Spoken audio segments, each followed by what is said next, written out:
Everybody knows that I worked in the district for a number of years. I was the principal of this building, and I supported the preschool, and I still support the preschool setting. But we're faced with cuts. The board did not cut this. The leaders of your district, the principals, the special ed director, the facilities manager, sat in a room. They came up with these cuts. They are the ones that a lot of these questions need to be directed toward. In addition to that, you have a distinguished teacher, I agree. She travels around the state and she promotes preschool to districts that are not here. So why is it that she can't do that for 5 counts? She can do it for 5 counts.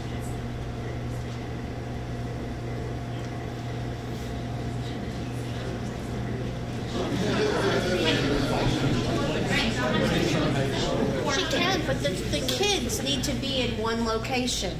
So that's what it comes down to. It's you're wanting to take 3-year-olds that have really special needs. They're IEPs.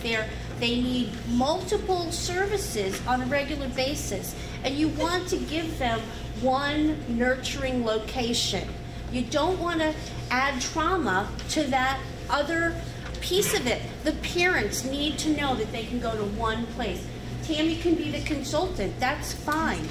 But what I'm saying is, it doesn't make sense to take 3-year-olds that need special ed and roll them in with 4-year-olds and put them under the responsibility of lead teachers or other students. It just changes the dynamics of how we educate all our children, not just a handful of 3-year-olds. This is not just like, oh, let's check it off, oh, let's check it off. That doesn't make sense, Tom.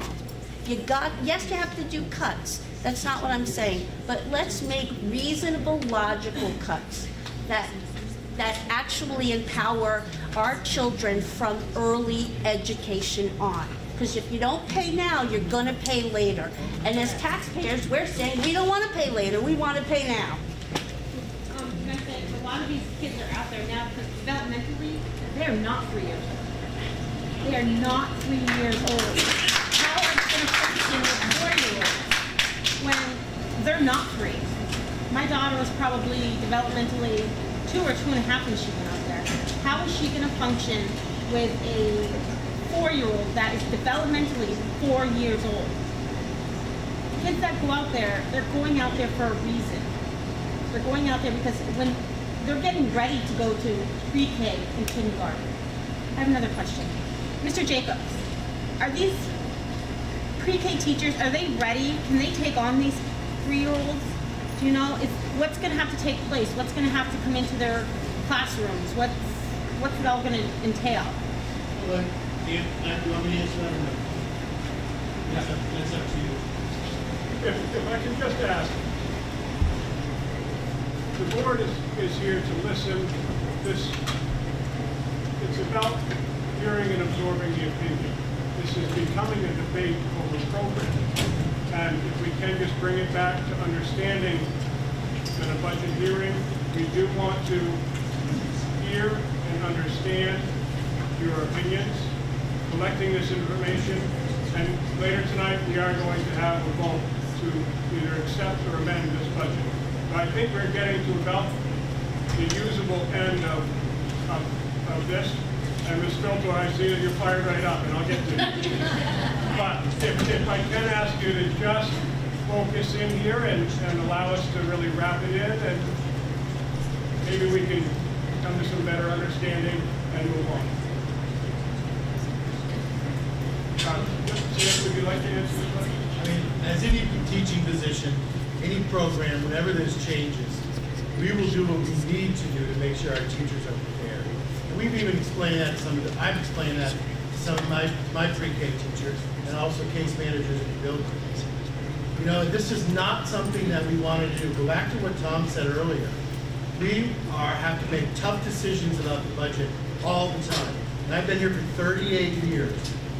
And I'm sort of like the minority here, and that's usually not the way it is. But we will service our 3-year-olds to the best of our ability, and we will make sure their needs are met. Just like we do to our 4-year-olds, 5-year-old, and so on. Is it perfect? Is it going to be the same? Absolutely not. And that's a wonderful program. However, fiscally, every year when we get to this point, we have to make tough decisions. And it's not easy, and I respect everybody's opinion. But, once again, we have to go forward and be fiscally responsible to the voters of this school district. I am hearing more and more concerns from taxpayers, not just in my town of Walpole, but all over about their taxes. And we have to make tough decisions, and this board has to make tough decisions as well. To answer your question, we'll do whatever we can for our teachers to support them.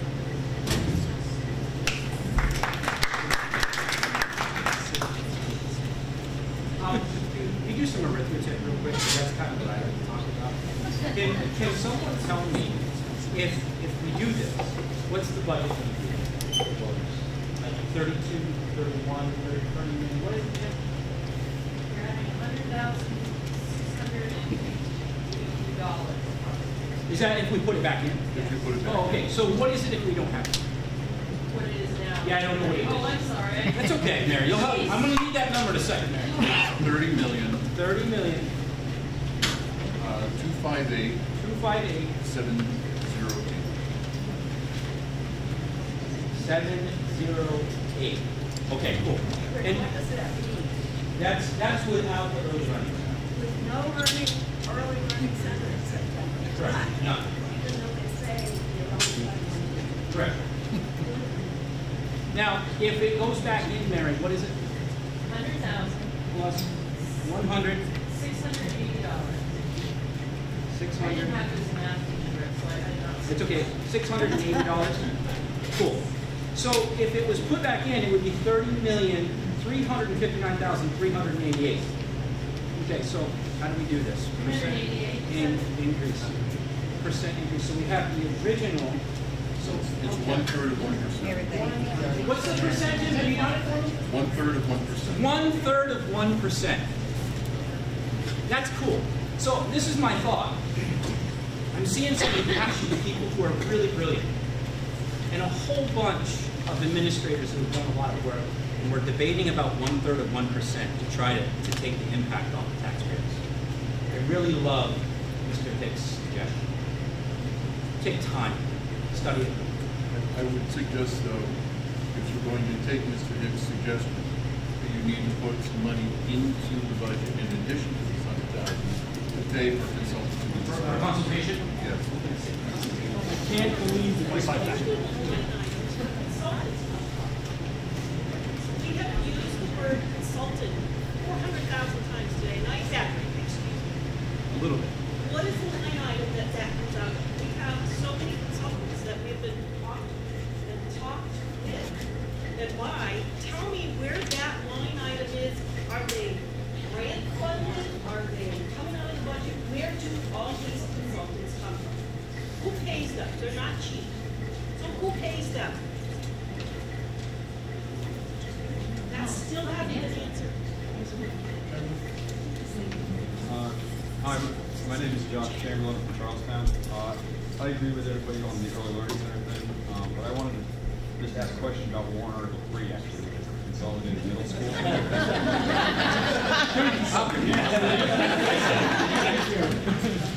And this is probably more for Jim or whoever put this together, but that $25,000, is that built into this budget as it sits now, or is that a separate warrant article? A separate warrant article? Okay, because I'm just wondering why we have 4 warrant, and I understand the concept of this slush fund that we, capital investment fund, whatever you call it, that we save money for capital improvements, but if we're looking at spending $25,000 to research whether a regional middle school makes sense or not, why are we dumping over $412,000 into derelict buildings trying to try to sell in 10 years?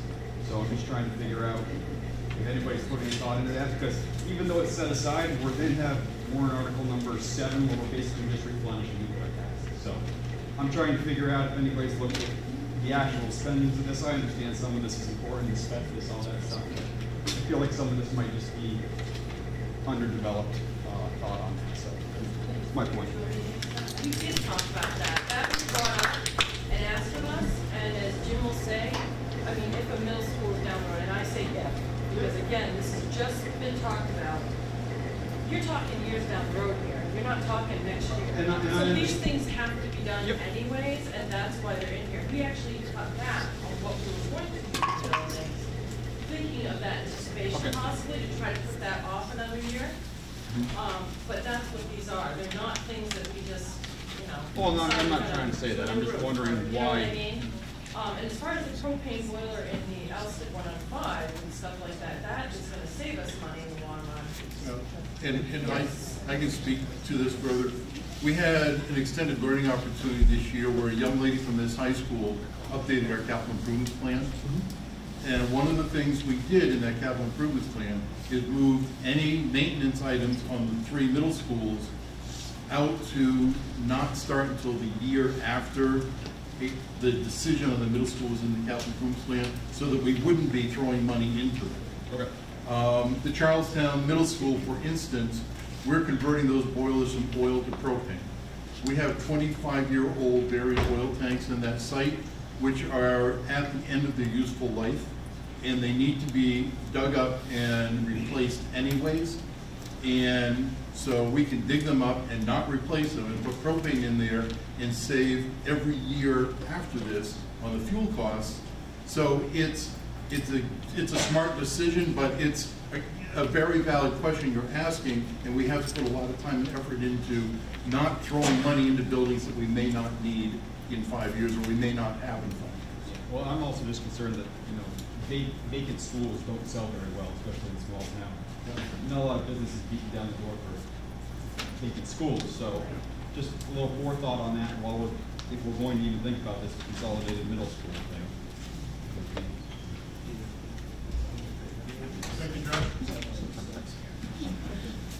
So I have a few things, very quickly, but a few things. One, where are you housing these 3-year-olds? Because the 4-year-old programs are already full.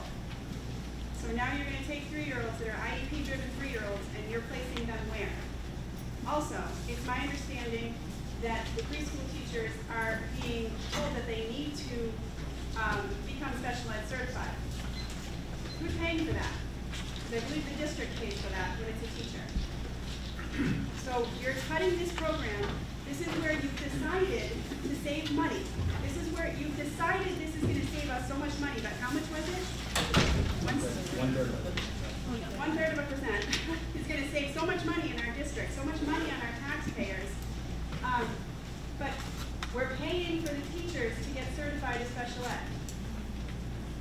And we're going to have to pay for paras to be put in these classrooms. Because who's dealing with the toileting issues of a 3-year-old who's at the level of a 2-year-old? Who's taking care of that? You have one para in a preschool classroom right now. In my attendance area, one para is going to take care of all of these children. One para and a teacher. You're spending the money to get them certified. You're spending the money to put in more support just to save money where it's not really going to save money. Why don't you look at other areas? Look at other areas. Do we need that water? We have a fountain right out there. Violence Middle School has started an initiative to try to get rid of waste. And we as taxpayers are spending money on bottled water? I don't understand it. Nature cuts somewhere else. I understand things have to be cut. But to cut a program that is housing all of these children with these needs, they're not going to get service. What happened to the best interest of the child? What happened to that? Because cutting this program is not in the best interest of the child. It's in the best interest of people not wanting to find other ways to save money.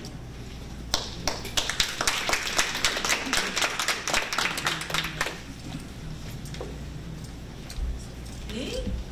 It's my time? Okay. So, I know we've all basically have spoken in regards to the program.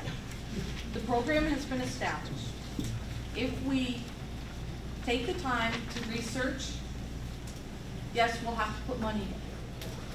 However, if we take this program and we disband it to the different attendance areas, and then all of a sudden, say 5 years from now, we realize, oh my goodness, we have these special needs.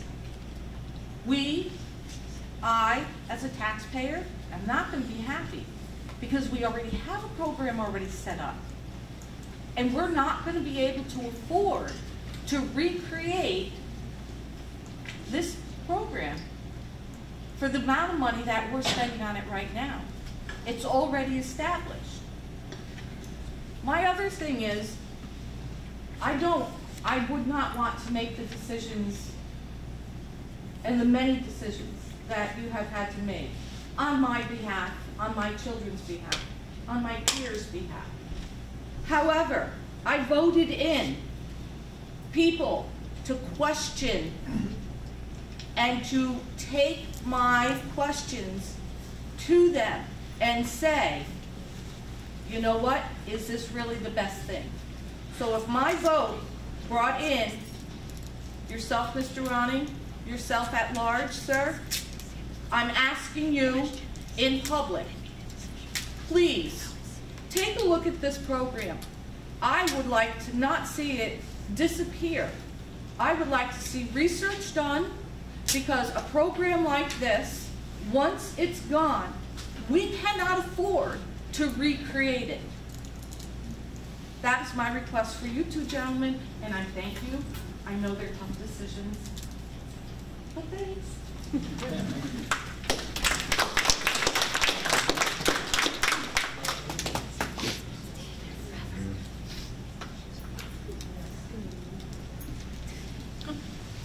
Yes, my name is Leroy Watson. I'm from Walpole. I'm also your school district moderator. So I'm looking forward to conducting my first deliberative session here in less than a month. And I have a couple of comments and questions on the warrant articles that both for my education and hopefully for everybody else. My first question is one on something as basic as punctuation. In warrant articles 1, 2, and 3, the sentences that begin with the word shall all end with a question mark. In warrant articles 4 through 11, the sentences that begin with the word shall, at least in the draft that I have and that appeared on the screen here, all end in a period. Now, as we know, are we asking questions? Are we asking a question of our voters, or are we making a statement? Now, why is this important to me? Well, obviously, I intend to obsessively practice before the deliberative session so that I get this right. And as we know in the English language, when we're asking a question, at the end of our verbalization, we're supposed to go up. And with a statement, we're supposed to stay staying. So I want to make sure that when I am reading any of this material, that I'm using the proper English language pronunciation related to what appears to me to be an inconsistency in the presentation of the punctuation in this article before you make your final decision. The humorous part aside, I'd also like to make some comments on Article 11 to try and figure out what this really means and what this really does. In determining here in Article 11, which we would, if adopted, would be indefinite until rescinded, the retained year-end assessment of general funds not to exceed any fiscal year 2.5% of the current fiscal year's net assessment pursuant of blah, blah, blah. First part of the question here is that retention, the funds retained, are they cumulative? That is, in future years, if there is a balance left over that was not used for either an emergency expenditure or as a revenue source to reduce the tax rate, then in the next year or future years, does that fund then grow, or is it capped by the 2.5% as indicated here, so that in any one year it would be capped at 2.5%, including any amount that was left over from a previous year? The law caps it at the 2.5%. So at any one year, it would only be 2.5%, and it would not be cumulative the way that, say, the way that the trust funds are for the capital funds by the various towns and the... Correct. The cumulative impact cannot be more than a total... Cannot be more than 2.5% for that year's budget. For that year's assessment. Assessment, correct. Thank you very much. I appreciate that. That's helpful, and I'm sure it's helpful. Now, I also, in the information on warrant Article 11, in the final sentence, it talks about this article will adopt a process, but will not let us retain any funds until the voters approve another warrant article, which will allow retainage. Now, in the language of Article 11, the operative verb is retain. Now, I don't understand why Article 11 says we retain, and the explanation says we're not doing that. Are we retaining, are we authorizing retaining in this warrant article, or is there some future process or warrant article which will have to come before the voters at a future date? And what would that look like, and what does that mean? And I'm concerned about that ambiguity in trying to manage the deliberative session meeting. Last year, at the deliberative session, this exact verbiage came forward. And the 2.5% was changed to 0. So the voters approved us to retain until such time as it's rescinded, no money. So in talking with the Department of Revenue, they said the only way to change that is to bring forward the same warrant articles we had last year. And I understand that. I understand that perfectly, but what I don't understand is... We're authorized to retain nothing. What I don't understand is in the explanation part that says, and again, this is the information on warrant 11, and I understand that that's different from the actual language of the warrant, where it says this article adopts a process but does not let us retain any funds. Now, are you talking about last year's the article vote? Is that what you're talking about when you say it adopts a process? Does not allow us to retain any funds. From last year? Yes. What about this year? If adopted, would Article 11 allow the school district to retain the funds? Yes. Yes. Yes. Okay, so again, the references related to the information on warrant Article 11 are referring to what happened last year, even though again, that's not made clear until the next paragraph about what happened last year.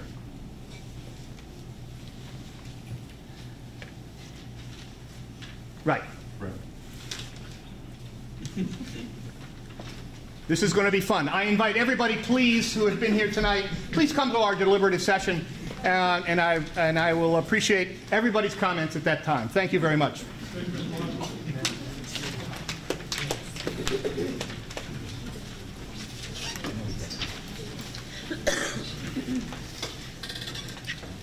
Yes, I'm Chris Hansen from Alstead, and I'm looking at this discussion and at the budgets partly with the perspective of being part of the budget committee in Alstead, and we're looking at a town budget which is about 1/20th of the school district budget. So we feel kind of powerless in relation to these figures, but I'm really gratified to see the citizenship concern and participation in these issues. And I just want to change the focus a tiny bit and make everybody feel real powerless, and maybe offer an answer to Mary's question about where are we going to get this money. Because when we consider that the federal budget for defense has now been approved for $700 billion, and we're here talking about a mere 100,000, whether or not to keep this early learning center open or not, as it is, we really need to up our game in terms of speaking heartfully, as has happened here tonight, to the people that are representing us and spending that proposing or spending that $700 billion, much of it for weapons that we all pray will never get used.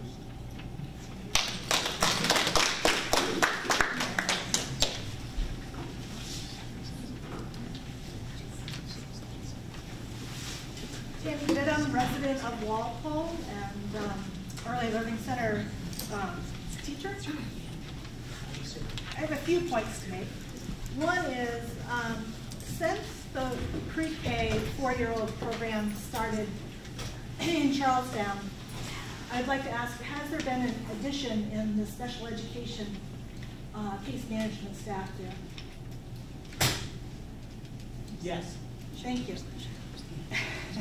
But If you eliminate a position, a case management position, that does all of the evaluations for all of the 3-year-olds, all the academic evaluations, coordinates all of those services, and teaches the children and works with the families, and you think you can replicate that in those services in 3 towns without adding any staff to do those things, I just don't understand where anybody could logically think that that could happen.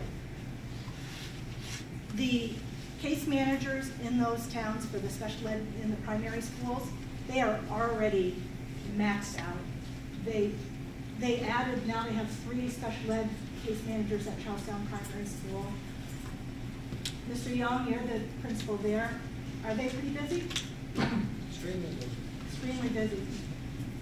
So you add maybe 13, 14, 3-year-olds there, and you don't think that that's going to tax their case management services? And then also, if you put 13 or 14 or 16 pre-K, 3-year-olds into that pre-K that was designed for 4-year-olds as an enrichment program, is that going to take away slots for 4-year-olds? The answer is? Yes. So there are other people who are losing too. So there's families that are not going to have their children go to those 4-year-old programs and benefit from that. So you're going to see differences for those children going into kindergarten. Your classes are going to be very different than what they are now. There won't be the preparation of those things. Let me just describe what we typically see as a 3-year-old coming in. How am I doing on time, Gabe? 117. Thank you. So many of our 3-year-olds that come into our program, just like Mrs. Holden spoke of, they cry a lot, they scream a lot. And they do that because they don't have words, they don't have language, they don't have their communication skills. And that's the way that they communicate, by crying and screaming. 90% of our students that come in are not toilet trained when they come in. When I started